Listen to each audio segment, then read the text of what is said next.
एक जरा सी बात पे वर्षों का याराना गया। जरा सी बात पे वर्षों का याराना, तो फिर याराना कैसा था? इतनी छोटी सी बात पर वो दो जिस्म और एक जान वाले लोग जो गाते थे कि यारी है ईमान मेरा यार मेरी जिंदगी, या तोड़ेंगे दम मगर पर तेरा साथ न छोड़ेंगे। ऐसे लोगों को ऐसा कैसे हो जाता है कि एक वक्त में वो गुनगुनाने लगते हैं कि दोस्त दोस्त ना रहा? ऐसा कैसे हो सकता है? इतनी करीबी, इतना गहरा संबंध, इतने कस्मे वादे, और फिर एक दिन किस वजह से हम एक दूसरे से अलग हो जाते हैं? ईगो की वजह से? तो फिर दोस्ती है तो उसमें ईगो क्यों है? या मिसअंडरस्टैंडिंग है?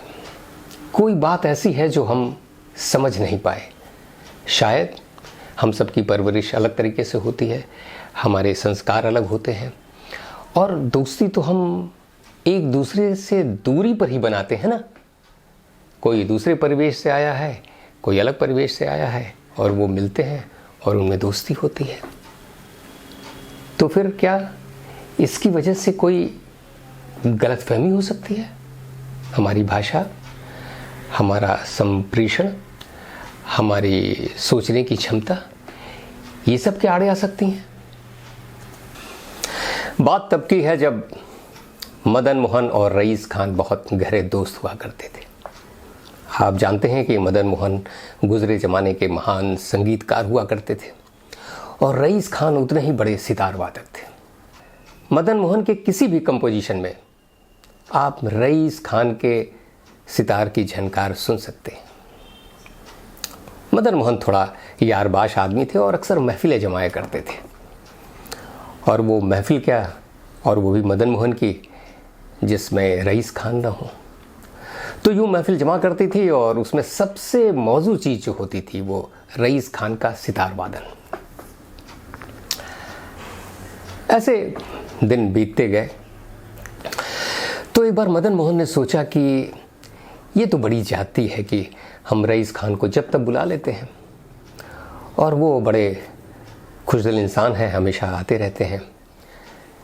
उन्हें कुछ रिम्युनरेशन भी देना चाहिए, कुछ तो ऐसा होना चाहिए कि उनका कुछ पारिश्रमिक तय किया जाए। मदन मोहन, उनको लगता था कि ये बात बहुत मौजू है और किसी दोस्त का इतना ज़्यादा इस्तेमाल तो ठीक नहीं है। तो उन्होंने सोचा कि कैसे इस बात को मैं रईस खान से कहूँ। फिर उन्होंने सोचा कि मेरा कहना शायद ठीक न हो, तो ये जिम्मेदारी अपनी सेक्रेटरी को उन्होंने सौंप दिया। जब सेक्रेटरी महोदय गए और जब उन्होंने ये मसला उनके सामने रखा तो रईस खान साहब बिफर गए और उन्होंने कहा कि मदन मोहन से ऐसी उम्मीद नहीं थी। अब क्या था, बात तो बनाने गए थे, बात बिगड़ गई।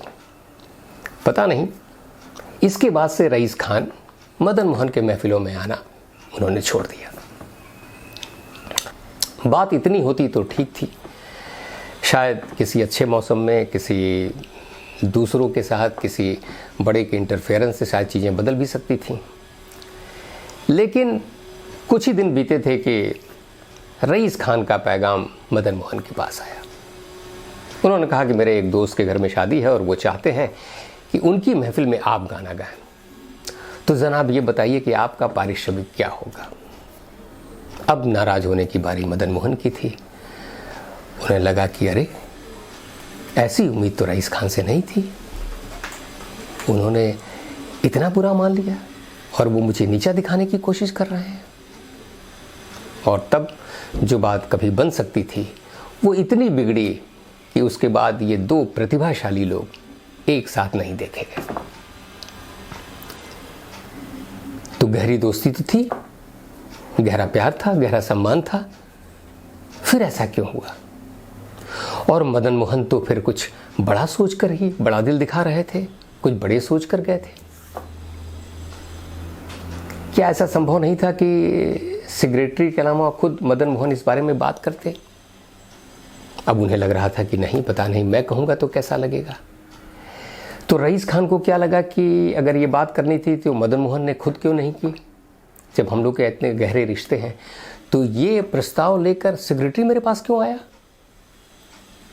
वो खुद आ सकते थे, वो खुद कह सकते थे। बस ये जो हमारा एक गहरा ईगो है जो दोस्ती के बीच में भी रहता है, हालांकि हम कहते हैं कि दोस्ती बराबरी की होती है, राजा और रंग की भी दोस्ती होती है, लेकिन उसमें बराबरी का गहरा रिश्ता होता है। पर इन बड़े लोगों से चूक कैसे हो गई। और मान लीजिए चूक हो भी गई तो सयाने लोग तो इन सब चीज़ों को संभाल सकते हैं। मदन मोहन भी जा सकते थे कि रईस खान को बुला सकते थे कि आप ऐसा क्यों सोच रहे हैं, मेरा इरादा ऐसा नहीं था। रईस खान भी सोच सकते थे कि मदन मोहन तो भले आदमी हैं और मेरे शुभचिंतक हैं, अगर उन्होंने सोचा होगा तो ठीक ही सोचा होगा, हाँ उनके कहने का तरीका शायद गलत हो गया हो, तो बैठकर बात तो हो सकती थी। पर शायद बिचौलियों के थ्रू बात करने में मुश्किल यही है, काश वो आमने सामने होते, एक दूसरे से मिल के बात करते तो शायद बात बन सकती थी। अब मैं दावा नहीं कर सकता कि इसमें किसकी गलती है या क्या किया जा सकता है, लेकिन इतने प्रतिभाशाली लोगों से हम जैसे मामूली लोग उम्मीद तो करते हैं, क्योंकि वही लोग तो रास्ता दिखाते हैं। पर क्या अगर कोई प्रतिभा प्रदर्शित की जाती तो ये संभव था? हाँ, बिल्कुल संभव था। और ऐसी ही कहानी एक और भी है। मसला ये है कि एक बार गुजरे दौर के ही महान संगीतकार ओपी नैयर साहब ने मोहम्मद रफ़ी साहब को एंगेज किया एक गीत गाने के लिए। तय हुआ कि 9 बजे सुबह रिकॉर्डिंग होगी। अब नियत समय पर ओपी नैयर साहब पहुंच गए और रिकॉर्डिंग के लिए वेट करने लगे। 1 घंटा बीता, 2 घंटा बीता, रफ़ी साहब आए नहीं। इतने में रफ़ी साहब का फ़ोन आया तो नैयर साहब के असिस्टेंट ने उठाया फ़ोन को। पता चला कि रफ़ी साहब ने दरियाफ्त किया था कि अभी थोड़ी सी देर और लग जाएगी, वो एक रिकॉर्डिंग में व्यस्त हो गए हैं जिसकी वजह से वो अभी नहीं आ पा रहे, अभी थोड़ी देर में वो पहुंचते हैं।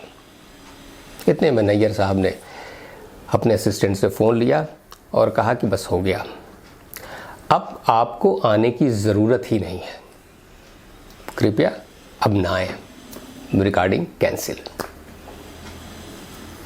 मामला मुश्किल हो गया। नैयर साहब के बारे में भी ये खबर थी कि वो थोड़ा नाजुक मिजाज आदमी है, जैसे रईस खान साहब के बारे में भी था कि वो थोड़ा नाजुक मिजाज आदमी हैं, वो थोड़ा इमोशनल हैं। वैसे नैयर साहब भी बहुत इमोशनल थे, बार बार उनका लोगों से झगड़ा हो जाया करता था। टैलेंट तो वो इतने थे कि कमाल के थे, और आप जानते हैं कि खुददार भी बहुत हुआ करते थे वो। और एक बार उन्होंने तय कर लिया कि वो लता मंगेशकर से तो गवाएंगे ही नहीं, और ताज़िंदगी उन्होंने लता मंगेशकर से गाना नहीं गवाया। अब बारी थी कि कहीं ये रफ़ी साहब के साथ न हो जाए। तो अब मुश्किल ये थी कि भाई रफ़ी साहब से भी उनकी अब अनबन हो गई थी, अब क्या हो। फिर ये 2 टैलेंटेड लोग जिन्होंने बहुत सुंदर संगीत की रचना की थी और जिन्होंने 12 आम जनता का मन मोह लिया था, आज फिर वो अलग हो गए थे। ऐसे में कुछ दिनों बाद आई ईद। अब एक मौका था। रफ़ी साहब ने सोचा कि ईद का मौका है, अब कोई शख्स रूठा है, अपना है तो मनाया जा सकता है। उन्होंने अपने ड्राइवर से सेवइयाँ बनवा के, मीठी सेवई भेजी नैयर साहब के पास। नैयर साहब देखते ही भड़क गए और ड्राइवर को उल्टे पांव वापस भेजा, आप अपनी सेवइयाँ वापस लेकर जाएं। एक तो बड़ी अजीब बात है, अगर कोई आदमी एक कदम बढ़ा रहा है, उसने सेवइयाँ भेजी हैं, तो इतना भी गुस्सा क्या। लेकिन नैयर साहब तो नैयर साहब थे, बात ये थी। टैलेंटेड लोगों में कई बार ये सब चीज़ें पाई जाती हैं। रफ़ी साहब ने सुना कि भाई ऐसा है कि सेवई वापस कर दी गई हैं, तो उन्होंने कहा ये तो बड़ा नाजुक मसला है। अब बारी रफ़ी साहब की थी। उन्होंने सेवइयाँ खुद ली और डायरेक्ट वो नैयर साहब के घर पर पहुंच गए। नैयर साहब ने जब दरवाज़ा खोला तो देखा कि सेवइयाँ लिए हुए रफ़ी साहब उनके दरवाजे पर खड़े हैं। अब कोई क्या कर सकता है। रफ़ी साहब थे, मामूली आदमी तो थे नहीं। नैयर साहब ने जब ये माजरा देखा, जब ये नज़ारा देखा, तो उनकी आंखों में आंसू आ गए। कहते हैं कि दोनों फिर गले मिले और अपनी शिकवा शिकायतें एक दूसरे से दूर की, और उसके बाद लंबे समय तक दोनों का साथ बना रहा। तो रफ़ी साहब ने ऐसा क्यों किया? नैयर साहब तो अड़े थे, उन्होंने सोच लिया बस चलो, एक मोहम्मद रफ़ी भी नहीं, लता मंगेशकर तो गाती ही नहीं है, तो ये भी सही, और भी दुनिया में सुखनवर बहुत अच्छे, किसी और से गवाएंगे। मैं तो म्यूज़िक डायरेक्टर कमाल का ही हूँ, जिसको भी गवा दूंगा बात बन जाएगी। सही भी थे, मैं ऐसा नहीं कहता कि उनमें वो प्रतिभा नहीं थी, लेकिन रफ़ी साहब ने कैसे सोचा होगा? उन्होंने ज़रूर सोचा होगा, बड़े हैं, हाँ गलती मुझसे भी हुई थी, मैं टाइम देकर नहीं पहुँच पाया, हालांकि मैंने माफ़ी मांगी, लेकिन अब उनका तरीका था और एक मौका मिला है, ईद का टाइम है, कोई ऐसा मौका, कोई ऐसा समय हमेशा आपको मिलता रहता है, जब आप चाहें तो अपने बिगड़े हुए संबंध सुधार सकते हैं। तो जो प्रतिभा रफ़ी साहब ने दिखाई, वो मदन मोहन और रईस खान साहब नहीं दिखा सके। इसके पीछे क्या है? क्या हमारी परवरिश, क्या हमारी सोच, या हमारा जहन, या हमारा ईगो? जो भी हो, लेकिन एक बात तो साफ है कि वो बात जो रफ़ी साहब कर सकते थे वो भी कर सकते थे। सवाल यह है कि इसे हम संबंधों में कैसे देखते हैं। पहले कौन झुके? हम कोई भी काम जब पहले करते हैं या पहले करने की कोशिश करते हैं, तो बारहा कहा जाता है कि वो शख्स इनिशिएटिव पहले लेता है, और इनिशिएटिव लेना एक अच्छी बात है। पर संबंध सुधारने में जो इनिशिएटिव लेता है, उसको कहा जाता है कि जनाब झुक गए। और झुकना कौन चाहता है? बड़ी मुश्किल बात है। तो हम ये दोहरे मानदंड क्यों रखते हैं? क्या हम ऐसा नहीं कह सकते कि वो पहले इनिशिएटिव लेते हैं, वो पहले पहल करते हैं, वो कदम पहले आगे बढ़ाते हैं? क्या ये झुकना है, ये इनिशिएटिव नहीं है? हम इसको इस नज़रिए से नहीं देख सकते? और शायद जो हम समझते हैं कि अगला वो झुक गया, वो झुका नहीं है, वो सयाना है। उसे पता है कि संबंधों को कैसे बनाए रखा जा सकता है। उसे बिगाड़ने में नहीं, उसे तोड़ने में नहीं, उसे जोड़ने में सिफत दिखाई देती है। तो वो झुकता नहीं है, वो छोटा नहीं है, वो कहीं अपने आप को आपके सामने और बड़ा बना देता है। ये दूसरी बात है कि हम उस नज़रिए से उसे नहीं देख रहे होते हैं।